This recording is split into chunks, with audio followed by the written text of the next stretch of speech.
Welcome to a beautiful summer day. Wow. Um, I don't know what you're doing today, but there's a lot of people out there that are still doing their schoolwork on a day like today. And a friend just emailed to say, how do I convince parents, maybe that includes colleagues, about the need for technology in the classroom when the response is, hey, we don't need that. We do paper and pencil just fine, and we need to do more of that and do it better and do it right. What's your response to that? Well, you know what? There's been so many changes in every aspect of life. If we go back 100 years, um, take medicine. What advances in medicine from, um, you know, putting the little wormy things, or what do they called? The little black things that suck your blood on wounds to get them better, or to do the vacuum jars on the body, to where we're using radial technology and radiation and different medicines, advances in the electronics. Like in 100 years, there's been huge changes in medicine.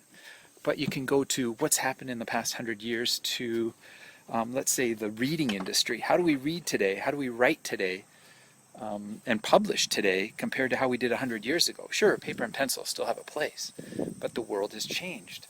The automobile, the changes in the music industry, um, everything on the planet has changed, the way that it works and the way it's communicated, and learning has now become highly participatory. It's no longer a person sitting in a desk and what they can do. It is a person collaborating and working on projects that hopefully have some connection to the real world and hopefully can be communicated back to the real world. So yeah, we need to sort of start embracing social media to share learning so that it's not just a solitary experience. How do you communicate that with parents? I'd suggest you go the route of saying, what else do we do the way we did 100 years ago? You look at those photos, the old photos of desks in rows with chalkboards? What else looks the same as it did 100 years ago? Not too many things do. So that's kind of my argument. I've got this poster in my classroom. It says, if you think education is expensive, try ignorance. Yeah, it'll really cost a society.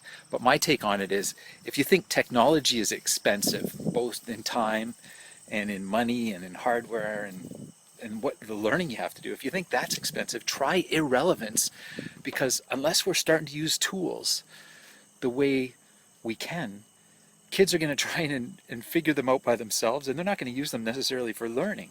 And the great power and potential of those tools is when they're used for collaboration and used um, to share learning and to discover new things and to connect their learning to what else is going on in the world.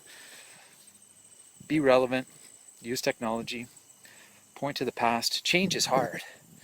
Um, we're getting to the age, I know I am, where at least the parents I'm dealing with are younger than me for the most part. And so they've grown up in a world of technology. Um, I don't have the final answer, but it's a conversation that needs to take place. We can't stay with what we've always done.